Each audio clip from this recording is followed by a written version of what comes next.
大家好，今日係4月7號，同大家錄緊呢1分鐘呢係啱啱5點鐘。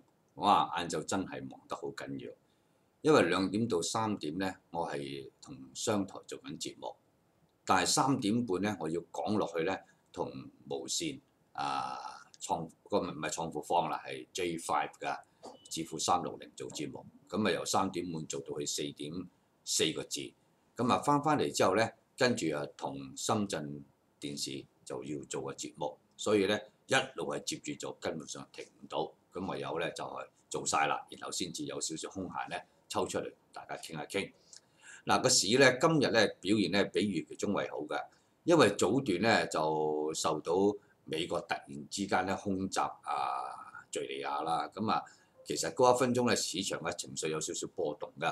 而恆指咧亦都最低見過23,982點，咁即係話相對今個月嘅高位係5號嘅24,400點嚟講咧，4月份嘅形態暫時嚟講係一個先高後低嘅格局。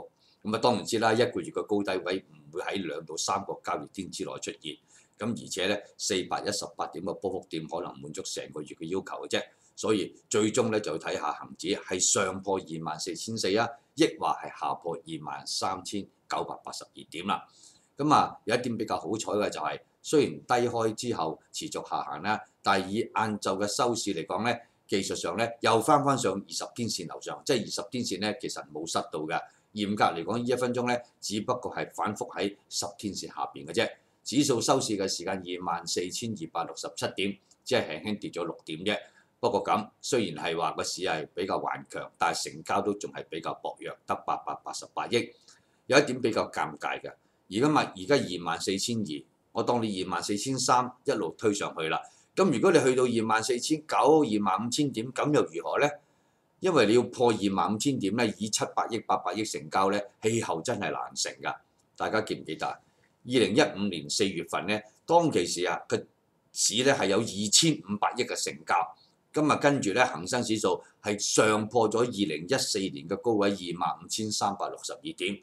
喺4月份咧，單月升咗3000幾點，去到咧4月27嘅28,589㗎。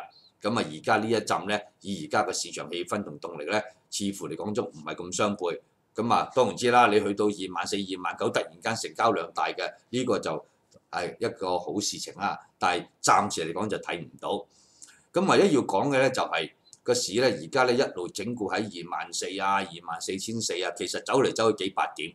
咁有啲人就話個市轉弱咗，呢點我承認㗎，個市係放慢咗，但係情況係咪好差呢？又唔覺得喎。記得嘛？成個中期升浪嘅起步點係12月28嘅21,488啊嘛，高位係嗰個3月21嘅24,656啊嘛。咁而家係24,300，即係等於咧喺個高台嚟㗎嘛，即係話咧個市根本上係咬住高台而不下嘅格局㗎，其實唔係弱。相對嚟講係比較頑強，只不過咧經過11或者12個禮拜上升之後咧，個市咧係需要有3-2個禮拜嘅整固同埋消化。況且冇乜特別嘅好消息炒作，而家跟住咧5窮6絕係傳統嘅智慧，就算要買嘅而家都停一停手啦。問題就係沽價唔係咁勇，沽盤唔係咁重，所以個市咧就算有少少反覆咧，都係喺24,000、24,300之間。如果你話個市稍為反覆不明，我承認㗎。但係你話個市係好差呢，我覺得一啲都唔係。成個中期升浪直到而家呢分鐘，個指數仲喺個高台，點會弱啫？係咪？